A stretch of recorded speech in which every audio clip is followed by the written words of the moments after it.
Election नहीं रोकेंगे, लेकिन किसानों को हटाने के लिए ऑपरेशन क्लीन। मैं दावे के साथ कह रहा हूं, जरा उठा के देखो, तुम्हें पता लग जाएगी।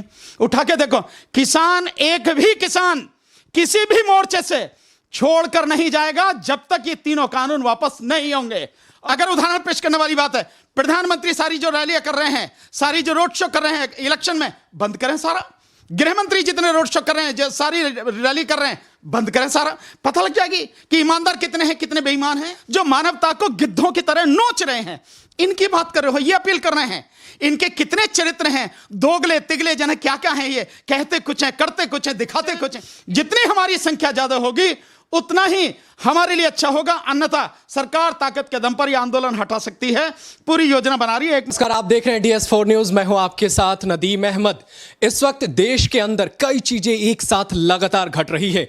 एक चल रही है देश के अंदर वबा महामारी, जो इस वक्त देश के तमाम लोगों को चिंता में डाल रही है, तो दूसरी तरफ किसान का आंदोलन जो है वो भी अपनी चरम सीमा पर है कि सरकार जल्द ही ऑपरेशन क्लीन चलाने वाली है। हर बॉर्डर पर बैठे किसानों को उनको वापस उनके गृह राज्य, गृह जिले में भेजने की कार्रवाई जल्द शुरू हो सकती है। ऐसे में सवाल यह है कि बीच मझधार में फंसे इस आंदोलन को आखिर क्या रास्ता मिलेगा? क्या किसान अपने घर चले जाएंगे?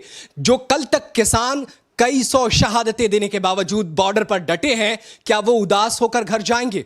ऐसे में हमारे साथ एक खास मेहमान हैं, भानु प्रताप जी, जो इस पूरे मसले पर आज चर्चा करेंगे। आज हम इनसे जानने की कोशिश करेंगे कि आखिर अगर सरकार ऑपरेशन क्लीन चला रही है महामारी की वजह से, तो क्या किसानों को साथ नहीं देना चाहिए? अगर किसान साथ देते हैं तो इनके क्या है राय? ऐसे ही सवाल है मेरे पास, हम इनसे जानने की कोशिश करते हैं। तो सबसे पहले बहुत बहुत धन्यवाद आपका, आपने हमें टाइम दिया। मेरा पहला सवाल यही है कि अगर सरकार ऑपरेशन क्लीन चलाने वाली है तो क्या किसानों को साथ नहीं देना चाहिए? नहीं देना चाहिए, बिल्कुल भी साथ नहीं देना चाहिए।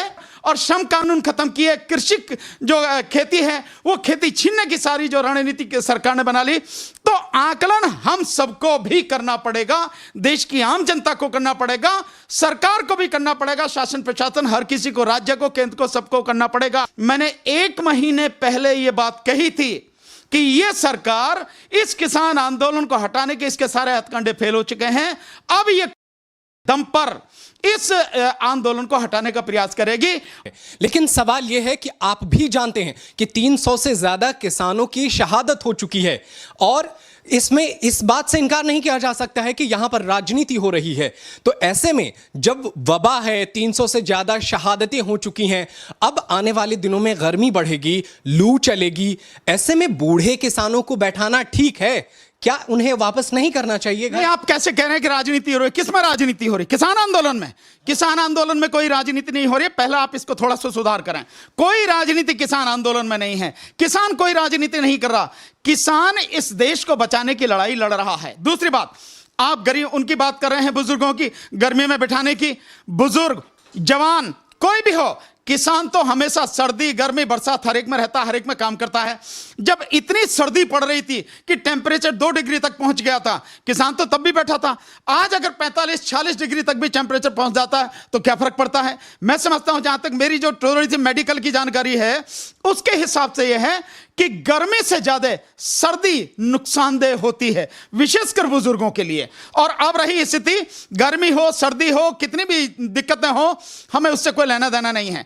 हम संघर्ष कर रहे हैं देश को बचाने के लिए, देश की जनता को बचाने के लिए, करते रहेंगे। दूसरी बात, जो आप कह रहे हैं कि 300 से ज्यादा लोग हमारे बीच में नहीं, बिल्कुल सही है, बल्कि 350, आपकी फिगर थोड़ा कम है, 350 से ज्यादा लोग हमें छोड़ के जा चुके हैं। सच है, पूरे किसान आंदोलन में लाखों लोग हर बॉर्डर पर बैठे हैं। सिंगू बॉर्डर हो, टिकरी बॉर्डर हो, राजस्थान जयपुर, राजस्थान का शाजापुर बॉर्डर हो, या आपका गाजीपुर बॉर्डर हो, या पलवल, किसी भी एक व्यक्ति को आप इस चीज को देखें। और उस सब के बावजूद भी आपने देखा होगा, जो रिपोर्ट्स आ रही है NDTV में दिखाया गया है बाकायदा, कि जो किसान हैं उन्होंने भी, बहुत से लोगों ने बताया गया, जिसमें उसमें बहुत से लोगों ने टीके भी लगवाए हैं, टीकाकरण भी हुआ, मास्क भी कई लोग पहन रहे हैं।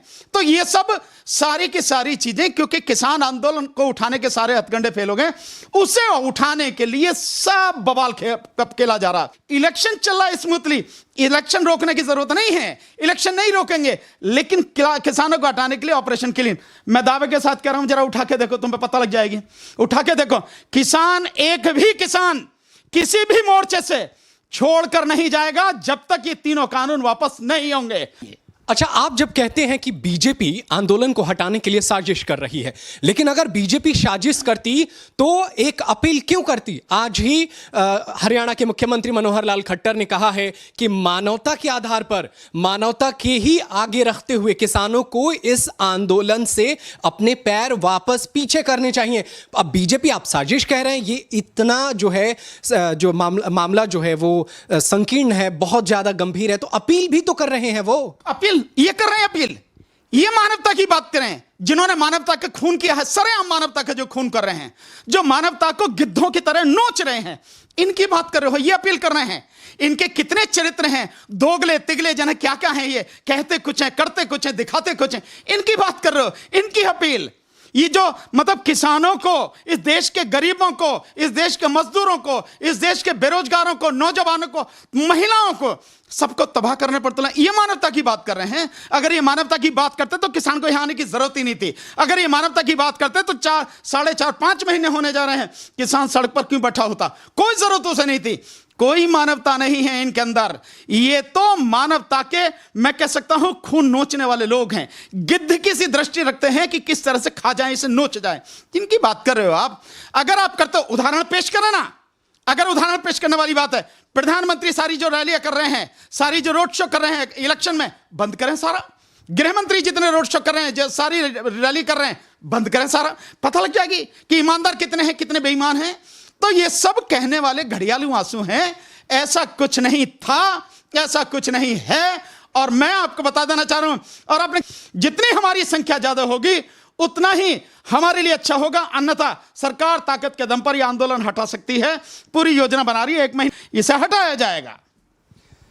ऐसे में जब बात होती है किसानों की, जब बात होती है आंदोलन की, और उस वक्त एक ऐसा नाम जिसने आंदोलन को बदनाम करने की साजिश की, वो था दीप सिद्धू। अगर उसकी बात ना की जाए तो बात पूरी नहीं हो सकती है। तो क्या ये किसानों की हार मानी जाए? नहीं, किसानों की हार नहीं है। और दीप सिद्धू को आप ये मत कहिए कि दीप सिद्धू जो है आंदोलन के लिए मतलब सबसे घातक वो था। ये षड्यंत्र, ये सब षड्यंत्र करने वाला कौन था? षड्यंत्र करने वाली थी बीजेपी। बीजेपी ने षड्यंत्र किया। गृह मंत्री का षड्यंत्र था, गृह मंत्रालय का षड्यंत्र था, वो इस्तेमाल हो गया। और रही बेल की बात, ठीक है, कोर्ट को अगर लगा ठीक भाई बेल अगर मिलनी चाहिए तो बेल दे दी। वैसे भी बेल का है कि bail is a rule, supreme court का बहुत स्पष्ट कहना है। कई जजमेंट्स में उसने कहा कि bail is a rule and rejection is exception. मतलब कोई व्यक्ति बेल के लिए आता है, उसे बेल दे देनी चाहिए, ये नियम है। तभी अपवाद स्वरूप तभी उसे खारिज करना चाहिए जब ऐसा लगता है कि यह व्यक्ति जिस समय ट्रायल चलेगा, मुकदमा चलेगा, पेश नहीं होगा, और या ये व्यक्ति गवाहों को डराएगा, सबूतों को मिटाएगा, उनसे छेड़छाड़ करेगा। केवल तभी कोर्ट को कुछ सिर्फ यही देखना है, इसके अलावा कुछ नहीं। क्यों देखना है ये? क्योंकि हमारा कानून कहता है कि जब तक सिद्ध न हो जाए तब तक हर व्यक्ति निर्दोष है। इसीलिए, और हमारे कानून की एक और बड़ी, एक बहुत ही महान मैं समझता हूं एक परंपरा है, वो है एक आधार है जिसे कहते हैं कि चाहे 100 के 100 गुनहगार छूट जाएं, लेकिन किसी भी बेगुनाह को सजा नहीं होनी चाहिए। तो बहुत बहुत शुक्रिया सर, हमसे बात